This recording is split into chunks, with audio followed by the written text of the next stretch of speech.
อ้าวสบายดีและสวัสดีเนาะพ่อแม่พี่น้อง FC เบิร์สสุขูสู่คนเนาะมัวสิอยู่ในและกระต่างประเทศเนาะมาผมมาพอกันกับเฮาคือเก่าคือเดิมพี่น้องเพิ่มเติมคือมื้อนี้เฮาอยู่ที่เฮือนน้อง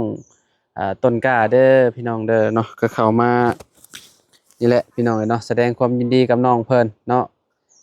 ต่างเฮือนต่างศาลแล้วพี่น้องเอ้ยเนาะทางสร้างเพิ่นก็กำลังตอกเส้นอยู่พี่น้องเนาะโอ้ต่ำอยู่โอ้เนาะอ่าโอ้ยกขึ้นกำลังไงเด้พี่น้องเพื่อนเพิ่นก็ได้เนาะโอ้คักเสานี่งามขนาดเลยพี่น้องสื่อลิฟต์เลยเนาะเรียกว่าสุดยอดพี่น้อง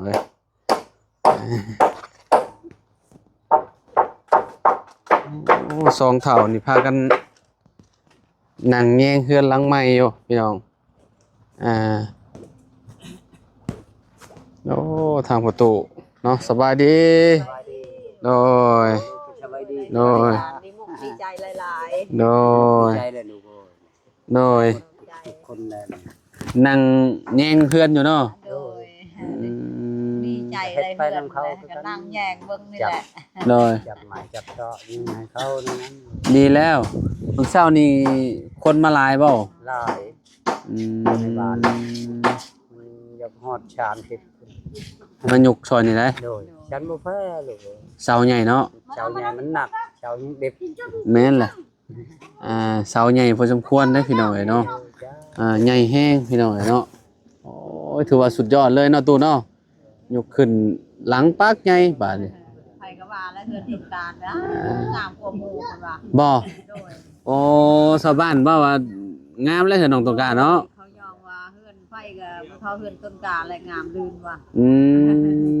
ช่างก็มีแต่ช่างเก่าช่างแต่ช่างดีๆเพิ่นเฮ็ดหมดโดยมีแต่ชีมือเนาะพี่น้องเนาะสร้างมาจากคนน่ะสองบ่โอ้ไปหาน้องตัวกล้าก็ได้ตัวเด้อโดยพี่น้องเนาะพากันกินอย่างเด้หยิบอยู่พี่น้องเนาะสบายดีน้องเอาให้สร้างเลยเนาะน้ำโดยสบายดีเด้อโดยเมียงหมักเต็มแห่พี่น้องเนาะสุดยอดเลยเด้อนี่เนาะโอ้นี่น้อยก็กิน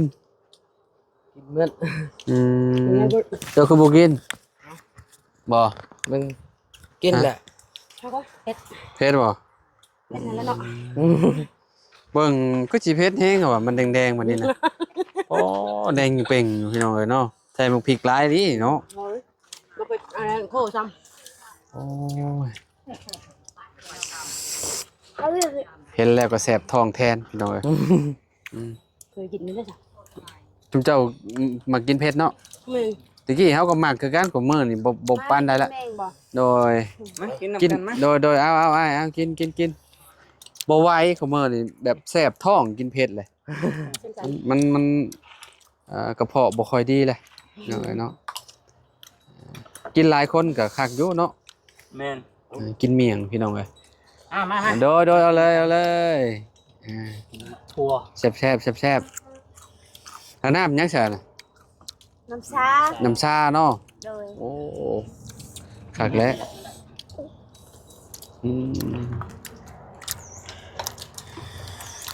แน่ซื่นซะโอ้มีห่มคักเนาะมองนี่เลยพี่น้องเอ้ยปลูกกันไง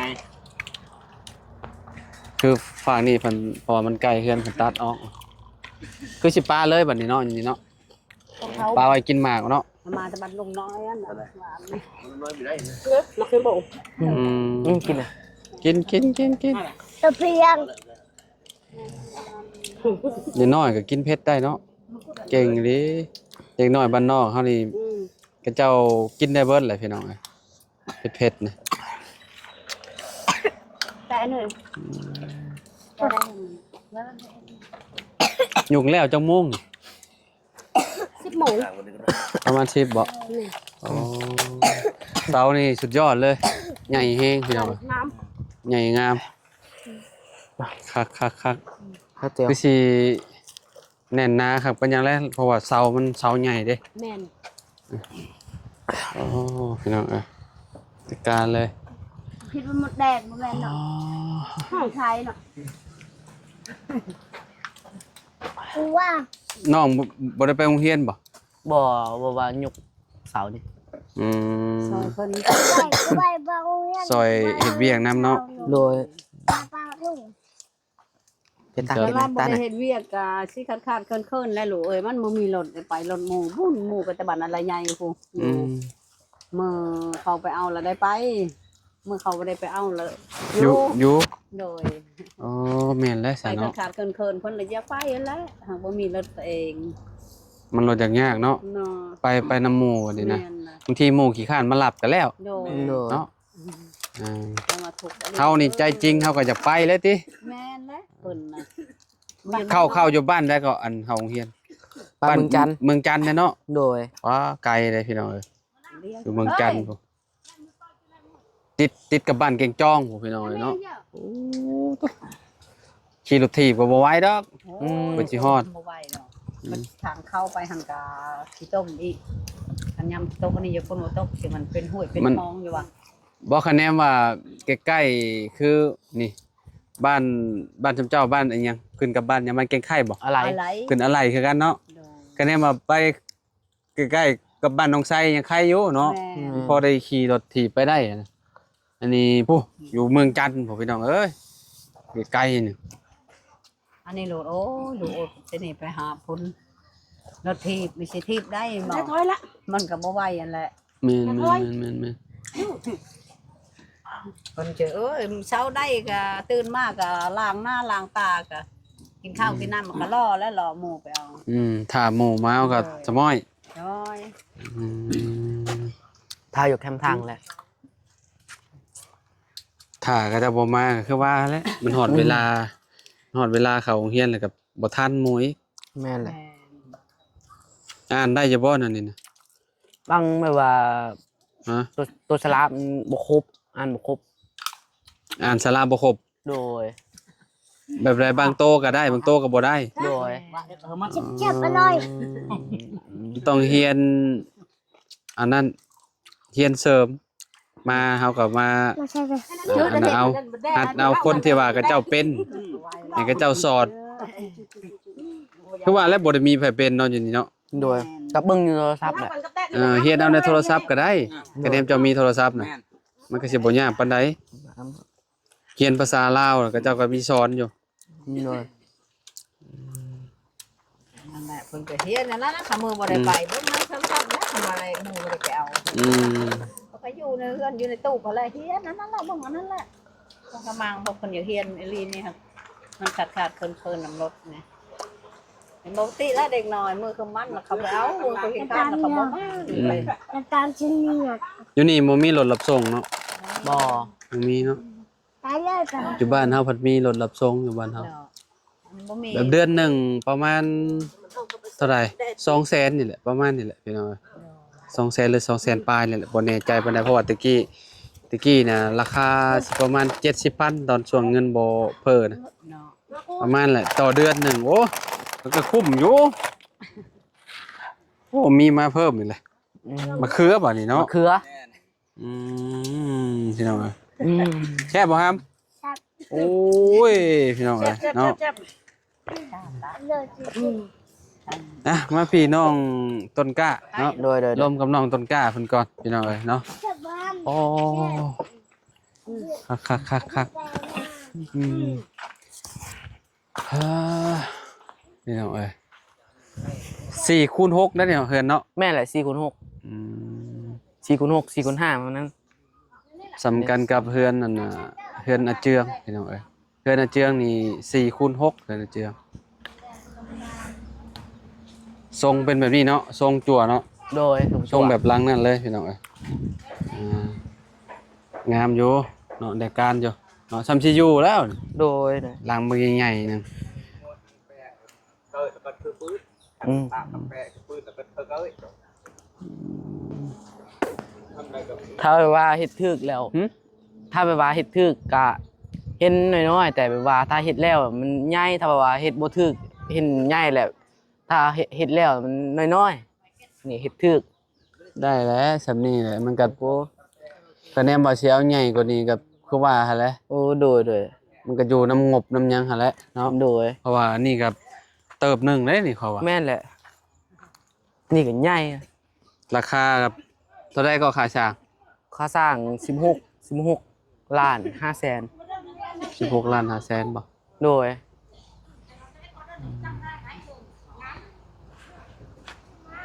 ทรงโมเดิร์นก็มันก็สิงามอีกแบบนึงทรงแบบนี้ก็งามอีกแบบนึงเพราะว่ามันก็อยู่นำคนมักเกินถ้าเจ้าของมักแบบทรงจั่วก็เอาแบบทรงจั่วสมมุติว่าทรงโมเดิร์นก็เจ้าระหว่างทรงนี้กับทรงโมเดิร์นเจ้าทรงได้งามกว่ากันเดือน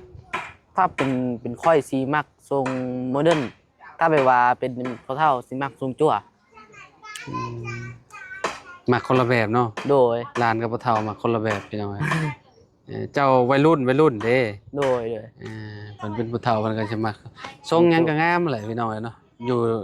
แล้วมีความสุขก็โอเคแหละเนาะเพื่อนก็ได้เพิ่น ตอกเส้นแล้วนี่ก็ย้ายแป้นแล้วนี่เนาะ แม่น แป้นกบแล้วเหรอบ่ แม่นครบแล้วนะ โอ้ อย่างงาม พี่น้องเอ้ยเนาะอืม ครบแล้วเนี่ย น่าเรียบร้อยไฟยืมไฟอยู่เฮือนไผมา เอาอยู่เฮือนพุ่น อยู่ทางพุ่น โอ้อยู่พุ่น โดยตั้งต่อไฟเขา เพื่อนพี่น้องบ่ เพื่อนบ่แม่นพี่น้องแบบว่าคุณในหมู่บ้านนี่แหละ อ๋อยืมเพิ่นบ่ โดย แต่ว่าเสียค่าไฟให้เพิ่น โดยเสียค่าไฟ อืม รายเป็นเดือน แล้วเป็นเดือนเลย โดยเขาเก็บเดือนนี้ก็เฮานั่นแหละจ่าย อืมพอยืมไฟกับเจ้า โดย มากบไม้มันก็แพงอยู่บ่ แพงแหละ ประมาณเท่าไหร่ อืมก็ประมาณก็บู้คือกันเพราะว่ามันมี3หลัง ใส่ในเพิ่นหลังเดียวน่ะนะ โดยไม่ว่าเพื่อนทางพุ่นมัน เจ้าก็ยืมไปคือกัน บ่แบบว่า ต่อน้ำนี่บ่ มีจากมีจากอย่างเฮือนหนึงต่อน้ำเพิ่น อืมเวลาเสียแบบไร ใช้เป็นเดือน แบ่งกันบ่ โดย สมมุติว่าเจ้าเสียเดือนนี้เดือนหน้าก็เจ้าเสียบ่หรือว่าแนวใด3จักหลังคามาต่อเฮือนน้ำเพิ่นต่อไฟนะ เอาค่ะถ้าเป็นรายเป็นทั้งหมดละ3 แม่น3บัดเดือนต่อเดือนบ่เจ้าเสีย โดย เดือนนี้ โดย เดือนหน้าก็เจ้าเสียบ่ โดย อ๋อ รายเป็นเดือน แสดง เป็นเดือน แสดงว่าเดือนนี้เจ้าก็อันเสียแหละเนาะ โดย เพราะว่ามากบใหม่จ้ะเนาะ โดย พี่น้องเอ้ยเนาะก็สิเปลืองเติบอยู่ได้เนาะคะแนนว่าเฮากบใหม่แล้วแหละเนาะ โดย กบใหม่แล้วอันนั้นก็กบแล้วเรียบร้อยอ๋อคือสินั่นแหละเวลาเฮาตัดอันไม้ตัดต่อกันแหละพี่น้องเอ้ยเนาะเวลาเฮาปูเฮาหยังก็ใช้เครื่องตัดพี่น้องเอ้ยเนาะ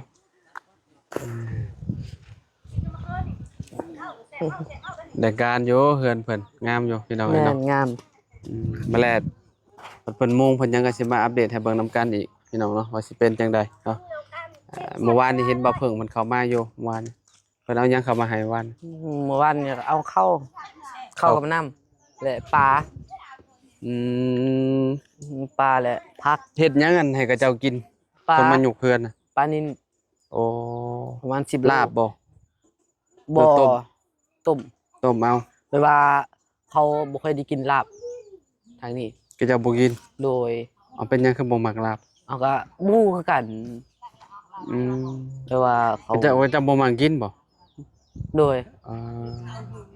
ก็แปลกอยู่เนาะลาบปลามันรสแซ่บแท้ๆพี่น้องเอ้ยเนาะมีแต่ต้มอย่างเดียวเลยนี่เนาะ โดย โอ้ บ่ต้มกับคั่วเอา บ่ต้มก็คั่ว โดย ค คั่วแบบว่าอันลวกจับแจ่วครับบ่แม่น โด บ่ ย บ่ โดย อืม คนทั้งพี่เขาสิบ่ค่อยได้กิน หึ ของดิบ ลวกเอาแหละ โดยเขา ลวกเอาแหละแบบโต